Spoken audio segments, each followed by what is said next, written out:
Junior Ringo, bonjour. Bonjour. Alors, dites à nos téléspectateurs, à nos internautes et à nos lecteurs qui est Junior Ringo. Alors, Junior Ringo, c'est un jeune afro-français. J'ai l'habitude de dire afro-français parce que j'ai passé pratiquement la moitié, pour dire toute ma vie ici en France, venu à l'âge de 7 ans. Après les études primaires et bien évidemment l'université en France, dans le journalisme. Et je me suis un tout peu perdu en faisant un peu la musique. Après, je suis revenu dans mon métier de prédilection qui est la communication et le journalisme en montant cette propre boîte.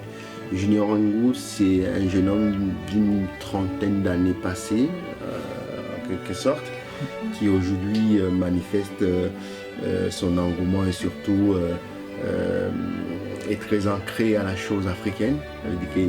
Et aujourd'hui attaché à l'Afrique mère. Junior Ringo, c'est le président de Stade Afrique, la première chaîne de sport d'Afrique. Alors, pour nos téléspectateurs, Stade Afrique et pour nos internautes, bien entendu, c'est une chaîne sportive, essentiellement. Nous sommes dans vos locaux. Pourquoi Stade Afrique? Pourquoi Stade Afrique? Premièrement, quand on voit l'environnement des médias en Afrique, on se rend compte qu'aujourd'hui, les médias africains n'ont pas ce qu'on appelle assez de chaînes thématiques, malheureusement. Quand on parle de chaînes thématiques, les chaînes généralistes sont extrêmement difficiles parfois à gérer pour nous.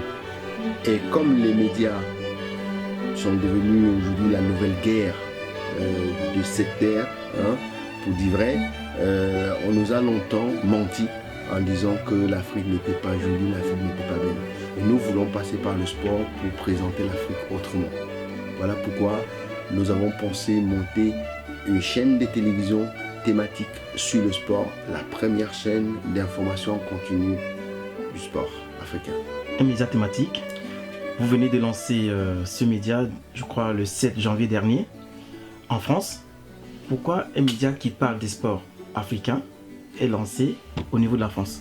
Ça, c'est la question récurrente. J'ai l'habitude d'entendre et on me pose cette question justement. Oui, nous avons pensé lancer ces médias au Sénégal par exemple ou au Congo, Kinshasa par exemple. Malheureusement, on s'est dit en prenant en compte le paramètre de transport et surtout aujourd'hui l'accès à tout ce qui est internet n'était pas facile puisque tous nos correspondants sont sur le continent et nous envoient le flux en FTP. Et quand on est en retard, en JT, c'est pas bon pour les téléspectateurs. Donc on a équipé nos correspondants avec des caméras toutes récentes 4K qui nous permet justement d'avoir le flux en temps et en heure. Si on n'a pas de connexion, on ne pourra pas justement être dans le timing d'information. Je comprends que ça peut être agaçant d'être logé à Paris, mais Paris quand même en quelque sorte la capitale de l'Afrique francophone. Donc tout passe par Paris et c'était plus facile pour nous de recevoir certains stars du sport africain de passage à Paris. Voilà pourquoi nous sommes dans le 10e arrondissement en plein cœur de Paris d'ailleurs. Nous imaginons que vous avez eu l'accord du CSA donc, et aussi d'autres entités françaises. Oui, on ne peut pas monter une chaîne de télévision en France sans avoir ce qu'on appelle la convention. Alors il y a deux types de conventions CSA. Il y a ce qu'on appelle l'autorisation de diffusion. L'autorisation de diffusion, c'est-à-dire le CSA vous écrit en vous disant « je vous autorise à diffuser ». Ça, au niveau du CSA, vous n'avez, c'est pas responsable en fait. C'est-à-dire que le CSA n'a pas de regard qui a été dit je vous autorise à diffuser. Par contre, quand vous avez une convention, ça veut dire que le CSA justement vous suit. Ça veut dire que le CSA justement vous conventionne, que si vous avez besoin de quelque chose aujourd'hui, vous êtes un média, je peux vous accréditer dans un pays avec une carte de presse française. Si vous êtes justement correspondant de Stade Afrique, c'est pour ça d'ailleurs que tous nos correspondants africains auront la carte de presse avec la République française et donc ils pourront couvrir l'événement comme s'ils étaient un média français. C'est peut-être un peu dommage pour certains, mais c'est aussi avantageux pour d'autres parce que nous essayons aujourd'hui avec cette convention d'être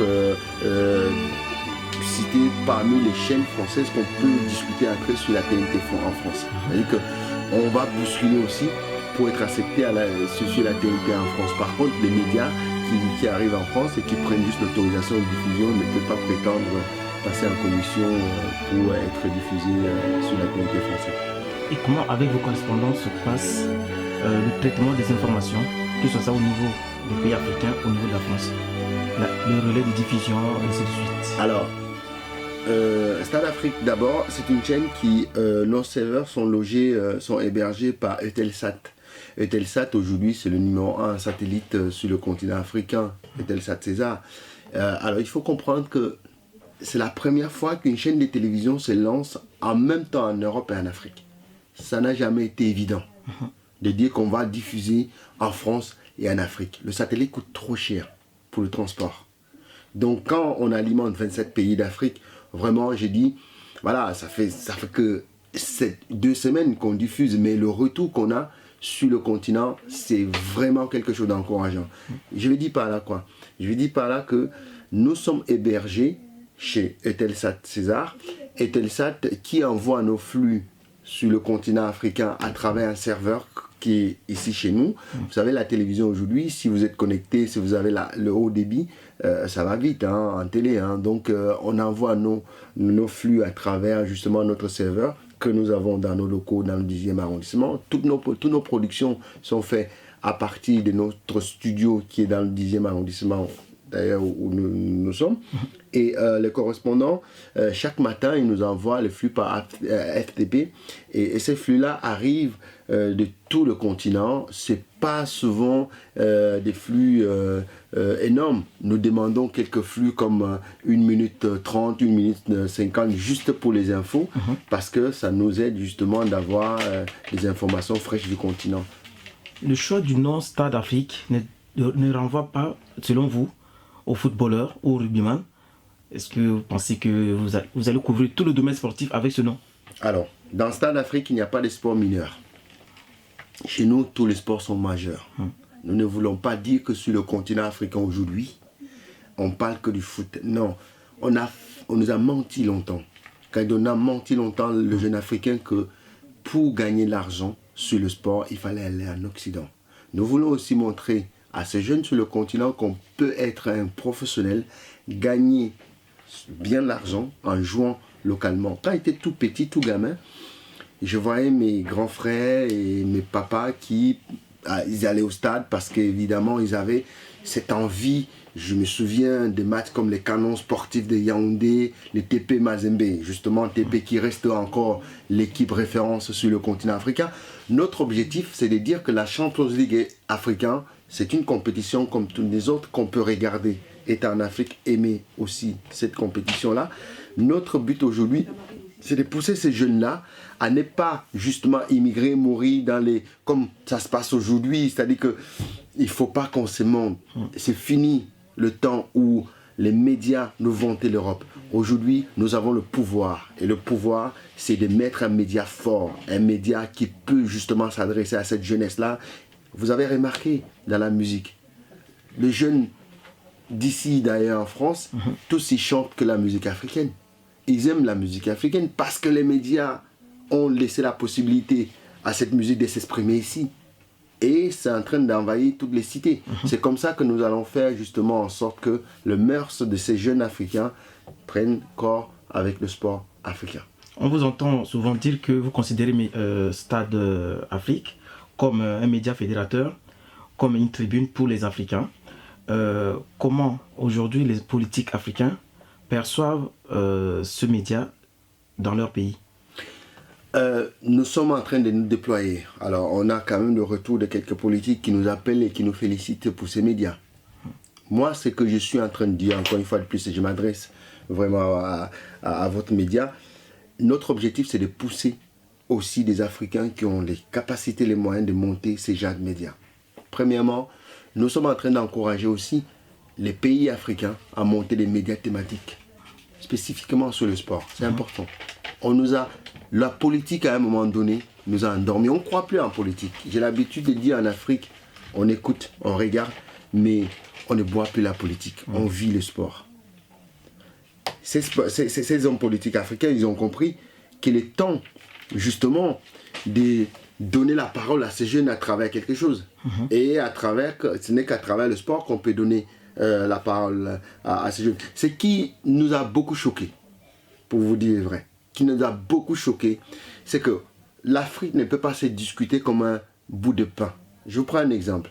En 2015, on nous dit que la Coupe d'Afrique des Nations ne peut pas se jouer au Maroc. Un pays comme le Maroc qui, à moins de 2 mois, décide de ne plus accueillir la Coupe d'Afrique des Nations, où l'Afrique devient une prostituée. Où le Qatar se positionne pour dire, nous on va organiser cette Coupe d'Afrique. Le Qatar qui est en Asie, loin au Moyen-Orient, qui va nous dire, on va organiser une Coupe d'Afrique des Nations. Franchement, c'est quelle honte ça que l'Afrique devait vivre. Je remercie le président équato-guinéen d'avoir accueilli et sauvé l'image de l'Afrique à travers cette Coupe d'Afrique des Nations. Ça, c'est un exemple parmi tant d'autres. Je prends un drapeau national d'un pays comme le Cameroun, qui est qualifié pour une Coupe du Monde au Brésil. Et donc, les joueurs refusent de recevoir le drapeau entre les mains du Premier ministre et qu'on laisse le drapeau à un entraîneur expatrié qui vient prendre un drapeau pour représenter un pays à une Coupe du Monde. Franchement, pensez-vous que c'est possible? Je prends encore un exemple du Nigeria. Le Nigeria qui refuse de jouer un match de football parce qu'ils n'ont pas reçu les primes des matchs. Avec le Ghana, ils n'ont pas reçu les primes des matchs. Pourquoi et comment peut-on sortir l'Afrique de cette liturgie? C'est pour ça que Stade Afrique aujourd'hui se positionne pour dire nous sommes d'abord une tribune des messages, une tribune qu'on ouvre à l'Afrique. D'abord laver certains organisateurs, certains promoteurs, essayer d'apporter quelque chose de plus judiciable sur le plan organisationnel en Afrique parce que ça manque beaucoup. Et aussi dire à ces sportifs que vous défendez les couleurs des nations. Et ces couleurs des nations-là, défendons-la sans toutefois attendre beaucoup de ces nations. Et je félicite en passant des grands sportifs comme Adebayor, Didier Drogba et Tofis pour tous les gestes qu'ils font souvent à leur équipe nationale, même si parfois ce n'est pas souvent reconnu à sa juste valeur. Durant notre entretien, vous avez dit quelque chose qui m'a un peu traversé l'idée. Par contre, je voulais revenir là-dessus. Dites-nous exactement comment êtes-vous parvenu l'idée de mettre en place un tel média en fait. Vous l'avez déjà dit, mais dites-nous succinctement pourquoi, comment vous en arrivez là. Alors, j'ai pris un exemple qui était tout à fait palpable, que vous avez vécu. Nous sommes tous dans le métier de la communication et du journalisme. Voyez-vous un tout peu en Afrique du Sud en 2010 où l'Afrique accueille la première fois une Coupe d'Afrique des Nations. Et que aucune équipe africaine, à part le Ghana, qui est justement arrivé en quart de finale parce qu'évidemment, voilà. Est-ce que vous savez ce qui s'est passé pour que le Ghana n'arrive pas en demi-finale? Parce qu'au-delà du sport, il y a ce qu'on appelle le lobbying dans le sport. Et ce lobbying du sport-là, ce sont les gens qui ont le pouvoir économique. À un moment donné, est-ce qu'on va laisser le jeu se faire ou on va mettre en place ce qu'on appelle le pouvoir économique? Si vous n'avez pas de médias forts pouvant décrier certaines pratiques, les États-Unis, ils ont décidé de dire qu'on va déballer tout à la FIFA. Pourquoi? Posez-vous la question. Je ne veux pas répondre parce que je suis un président de médias. Mais si les États-Unis décident, c'est parce que les États-Unis ont trouvé qu'ils n'avaient pas un intérêt quelque part. Et comme ils ont des médias forts, aujourd'hui, tout le monde regarde la FIFA. Et aujourd'hui, les Blatter, les Platini, tous ces gens, ils ont des problèmes.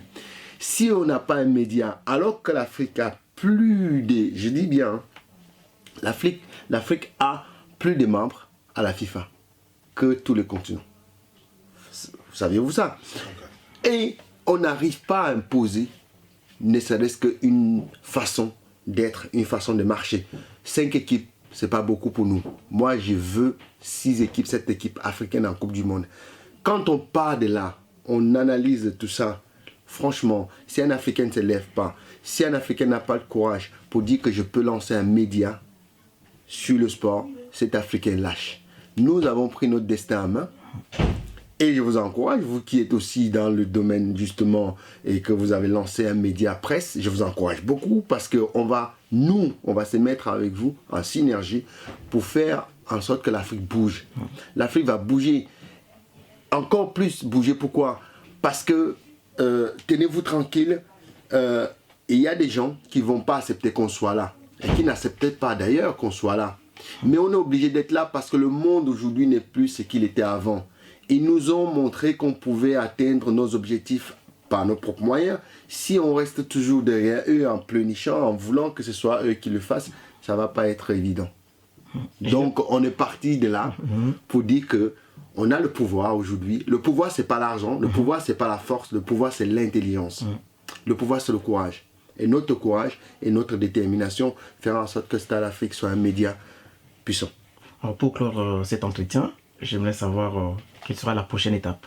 La prochaine étape de Stade Afrique aujourd'hui, c'est d'abord le développement de Stade Afrique vraiment sur le continent africain. Notre objectif, c'est que Stade Afrique se retrouve dans tous les ménages africains.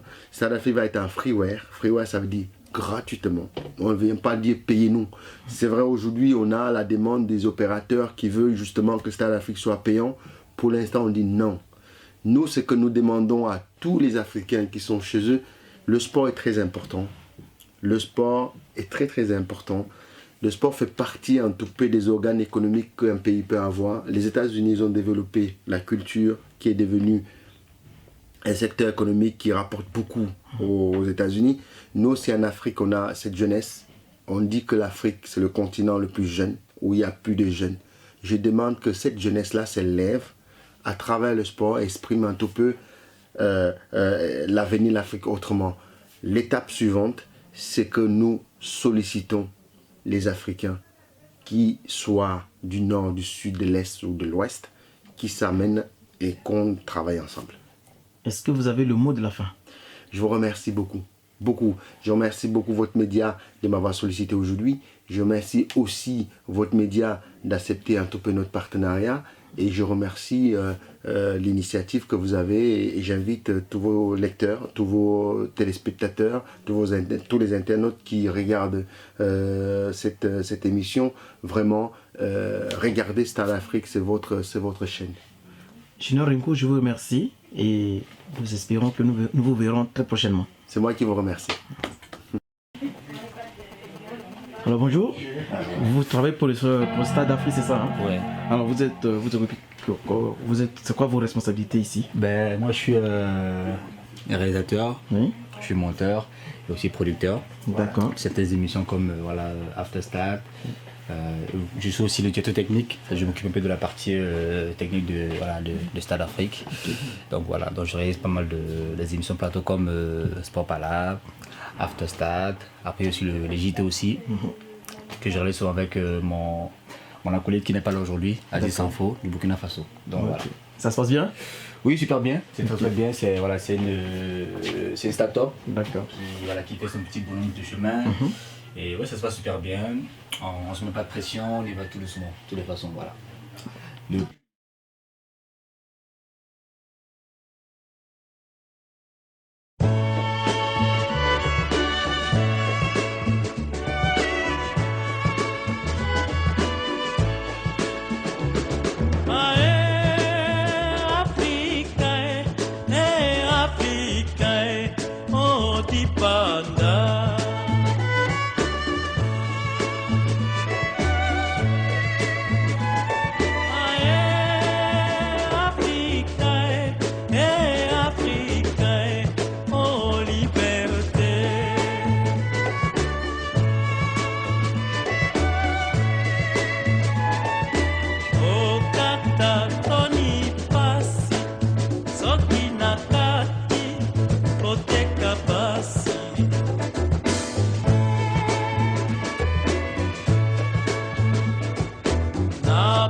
Komi moto pona bango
papa singoya